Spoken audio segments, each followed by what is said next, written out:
La tracciabilità si inserisce un po' in tutte le fasi del processo industriale, a iniziare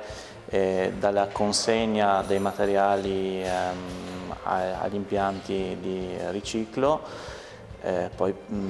in ogni fase, sia quella di macinazione, dove viene tracciato appunto il tipo di materiale, nella fase di mixing, dove vengono utilizzati le cosiddette ricette,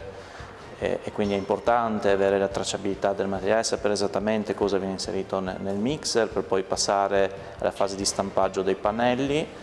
dove oltre alla tracciabilità della materia riciclata vengono inserite delle nuove etichette che consentono di tracciare il prodotto finito. I principi di Industria 4.0 sono quelli di